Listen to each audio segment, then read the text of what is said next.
You're asking me how we're dealing with the issue of bias against Israel in the media. And what I can say really, honestly, to begin with, is that from Media Central's point of view, it's not so much a question of bias against Israel as it is a question of great ignorance, some hostility, admittedly, on the parts of some media, but the ignorance is really compounded with an acceptance of the last 20 or 30 years' successful attempt by the Palestinian propagandists and their supporters in Europe, America, and elsewhere, the acceptance of their approach and their perspective. We used to, all of us, understand that Israel, a small, plucky, little, new Jewish country surrounded by 300 million Arabs with all their oil wealth and supported by 1 billion Muslims around the world who are all very hostile to the idea of Israel's establishment as the nation-state of the Jewish people. We all used to understand that in that David and Goliath story, Israel was the plucky little David holding its own and building a thriving civilization and a thriving society in the Middle East. Over the last 20 or 30 years, that understanding has been turned on its head. And it's been turned on its head not because the reality has changed, but because of this acceptance of this changed presentation, which turns the Palestinian Arabs as a small segment of the wider Arab world into the victims, into the David, and has turned Israel, in the perception at least of it, into a Goliath with its military strength, its economic might, and of course the support that it enjoys from the world's only superpower. What basically I'm saying is that all those things may be true. Israel does have economic might. Israel does have a strong military and uses it when we need to defend our civilians from attacks against them. And we do enjoy the support of the United States of America. Thank God the majority of Americans support Israel, both its existence and its right to defend itself. The problem is that what's happened is the media has narrowed the focus into this little segment of the land of Israel and the Arab residents of Judea and Samaria, otherwise known as the Palestinians. Don't get me started on the historicity of the idea of the Palestinians as a distinct society among the wider Arab nation. Let's just accept for this argument that the Palestinians have their self-identity there in what they call the West Bank and Gaza. By narrowing the focus onto Israel's conflict with the Palestinians, then of course Israel is the stronger party in that narrow focus. But the problem is that Israel still is standing up against not just the threats, but the attacks from the wider Islamist, jihadist, fundamentalist powers that surround it, whether it's the Islamic State and the gains they're making in Iraq and Syria, or whether it's Hezbollah virtually taking over the Lebanese government, or Hamas in Gaza and its popularity also in the disputed territories, otherwise known as the West Bank, the Muslim Brotherhood and their rise both in Jordan and obviously in Egypt and elsewhere. Israel is surrounded by and still threatened by those Arab and Muslim leaders, I would say. Their people are led by fanatic and dictatorial authoritarian leaders in all those societies, unfortunately, and they still threaten Israel, not figuratively, but physically,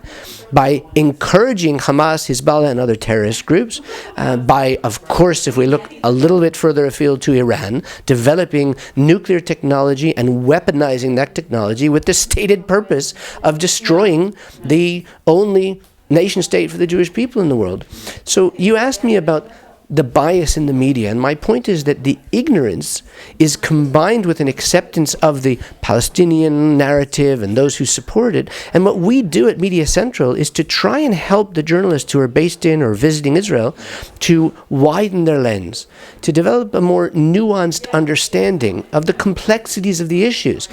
Reasonable people can disagree as to whether Israel should or should not carry out defensive military operations. Reasonable people can argue as to whether Israel should or shouldn't build that security barrier that has physically prevented terrorists from attacking our civilians in our population centers. reasonable people can argue as to whether Israel should withdraw from some or all of those disputed territories and encourage the establishment of another Arab state in addition to the other 22 that exist in the region. And yes, we can argue. And it's legitimate to have criticism of Israeli policies. But our problem with the media and with many pundits and politicians and academics and others is that rather than focusing on criticism of Israeli policy, what happens is the kind of rhetoric that's used that parrots the Palestinian propaganda demonizes Israel, castigates Israel for the quote-unquote illegal settlements, which are not actually illegal under international law, even if one is against them and feels that they're not helpful in the pursuit of peace, castigates Israel for what's called disproportionate force in our defensive military operations, even though fewer civilians are injured or killed in our defensive military operations in Gaza consistently than the civilians that were killed in Iraq or Afghanistan or Kosovo or Bosnia or other military conflicts where Western societies are trying to minimize civilian casualties while carrying out military operations. And even though our civilian casualty rate is far beneath that of America in Iraq or the United Kingdom in Afghanistan, we are castigated for the use of disproportionate force, and that's what we're fighting against. And that's what we at Media Central try and do. We develop relationships with the journalists, and we take them on field tours, and we provide them with briefings, and we help them to connect with different analysts and experts and government spokespeople. And by doing so, we help them to go deeper into the stories, to develop a more nuanced understanding of the complexities of the issues. And we've been successful in convincing the journalists not that Israel is always right, not that there isn't reasonable criticism to be had of Israel's specific policies here or there, but rather that an accurate portrayal of Israel, which includes the real reality on the ground and the history of the conflict and the true understanding of international law, then ends up presenting Israel in a more positive light, because accuracy, I often say, accuracy is Israel's best ally. That the more accurate these journalists are in their depictions of Israel and the history of the conflict and the reality on the ground, the better we look, warts and all. What percentage of the journalists would you say are open to new information that you present?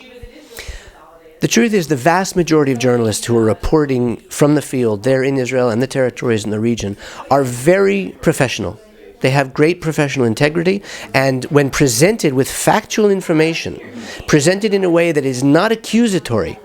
but